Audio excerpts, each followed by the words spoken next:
to working people of all races. Decent wages, fair working conditions, livable housing, old age security, health and welfare measures, conditions in which families can grow, have education for their children, and respect in the community. What King was describing has been the dream of every American. It's what's lured for centuries new arrivals to our shores. And it's along this second dimension of economic opportunity, the chance through honest toil to advance one station in life, where the goals of 50 years ago have fallen most short. Yes, there have been examples of success within Black America that would have been unimaginable a half century ago. But as has already been noted, Black unemployment has remained almost twice as high as white employment. Latino unemployment close behind.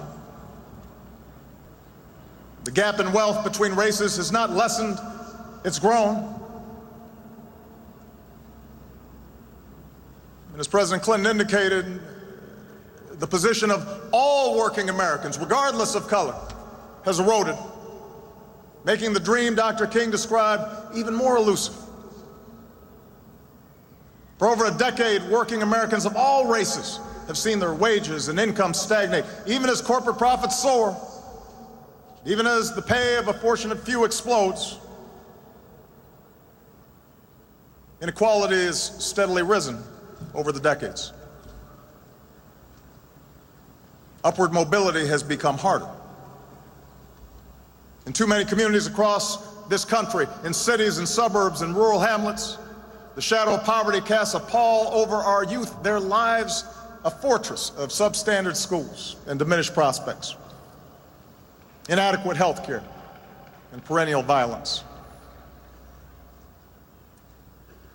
And so, as we mark this anniversary, we must remind ourselves that the measure of progress for those who marched 50 years ago was not merely how many blacks could join the ranks of millionaires. It was whether this country would admit all people who are willing to work hard, regardless of race, into the ranks of a middle-class life.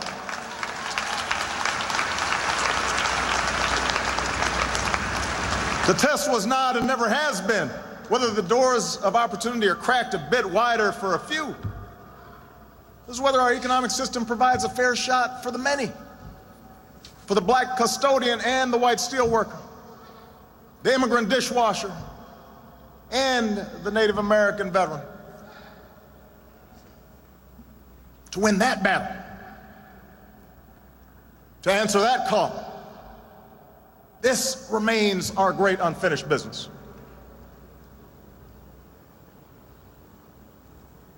We shouldn't fool ourselves. The task will not be easy. Since 1963, the economy's changed. The twin forces of technology and global competition have subtracted those jobs that once provided a foothold into the middle class, reduced the bargaining power of American workers. And our politics has suffered. Entrenched interests, those who benefit from an unjust status quo, resisted any government efforts to give working families a fair deal, marshaling an army of lobbyists and opinion makers to argue that minimum wage increases or stronger labor laws or taxes on the wealthy who could afford it just to fund crumbling schools, that all these things violated sound economic principles. We'd be told that growing inequality was a price for a growing economy, a measure of the free market, that greed was good and compassion ineffective, and those without jobs or health care had only themselves to blame. And then there were those elected officials who found it useful to practice the old politics of division, doing their best to convince middle-class Americans of a great untruth, that government was somehow itself to blame for their growing economic insecurity, that distant bureaucrats were taking their hard-earned dollars to benefit the welfare cheat or the illegal immigrant.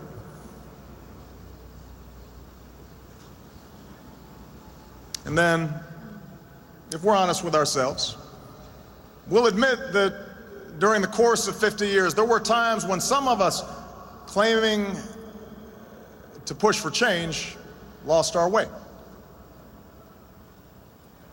The anguish of assassinations set off self-defeating riots. Legitimate grievances against police brutality tipped into excuse-making for criminal behavior. Racial politics could cut both ways, as the transformative message of unity and brotherhood was drowned out by the language of recrimination.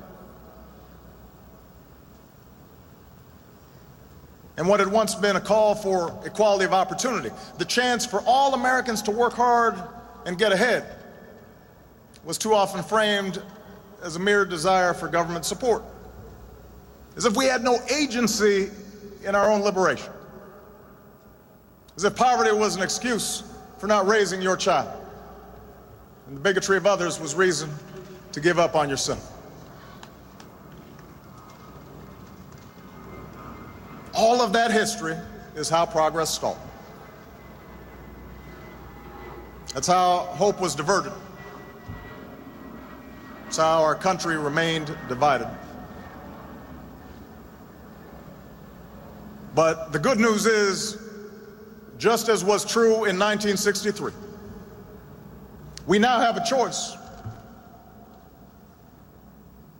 We can continue down our current path in which the gears of this great democracy grind to a halt and our children accept a life of lower expectations, where politics is a zero-sum game, where few do very well while struggling families of every race fight over a shrinking economic pie. That's one path. Or we can have the courage to change.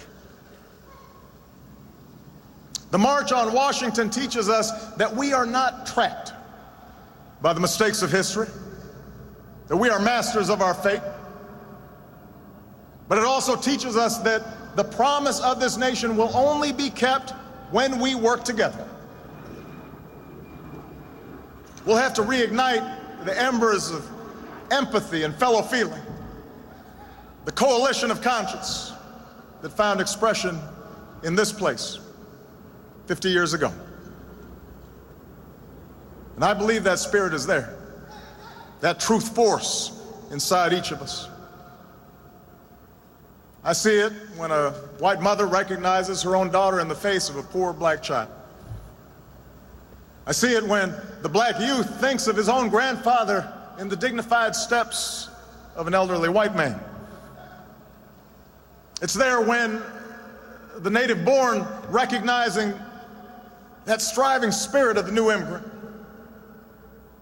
when the interracial couple connects the pain of a gay couple who are discriminated against and understands it as their own. That's where courage comes from. When we turn not from each other or on each other, but towards one another, and we find that we do not walk alone. That's where courage comes from. And with that courage, we can stand together for good jobs and just wages. With that courage, we can stand together for the right to health care in the richest nation on earth for every person. With that courage, we can stand together for the right of every child from the corners of Anacostia to the hills of Appalachia to get an education that stirs the mind and captures the spirit and prepares them for the world that awaits them. With that courage, we can feed the hungry and house the homeless and transform bleak wastelands of poverty into fields of commerce and promise. America, I know the road will be long, but I know we can get there. Yes, we will stumble, but I know we'll get back up. That's how a movement happens. That's how history bends. That's how when somebody is faint of heart, somebody else brings them along and says, come on, we're marching. There's a reason why so many who marched that day and in the days to come were young. For the young are unconstrained by habits of fear, unconstrained by the conventions of what is. They dare to dream differently, to imagine something better. And I am convinced that same imagination, the same hunger of purpose, stirs in this generation. We might not face the same dangers of 1963, but the fierce urgency of now remains. We may never duplicate the swelling crowds and dazzling procession of that day so long ago. No one can match King's brilliance, but the same flame that lit the heart of all who are willing to take a first step for justice, I know that flame remains. That tireless teacher who gets to class early and stays late and dips into her own pocket to buy supplies because she believes that every child is her charge, she's marching.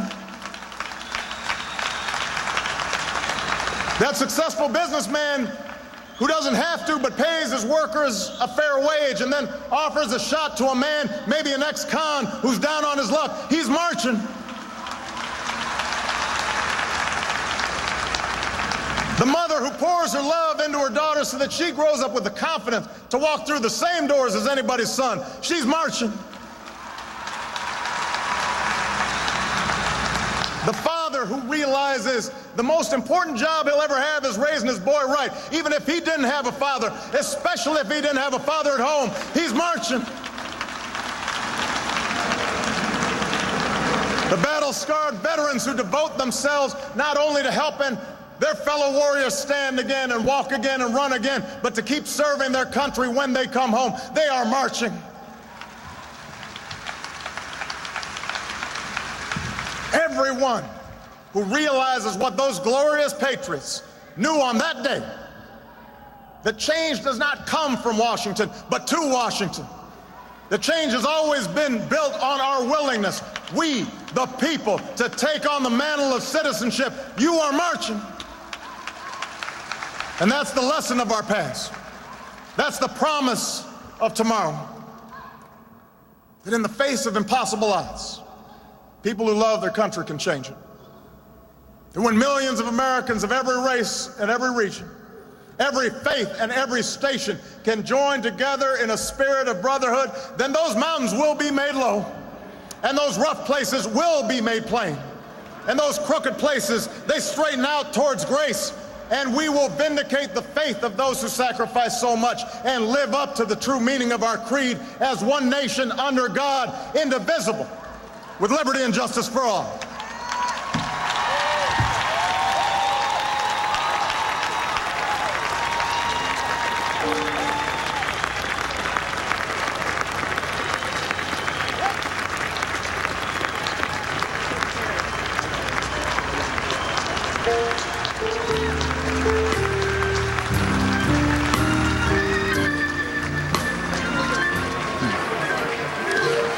That is the 44th President of the United States, Barack Obama, an African-American, on this 50th anniversary of the March on Washington. As you look at pictures on this mall of the thousands of people who have gathered here, the President, serious today, going deep,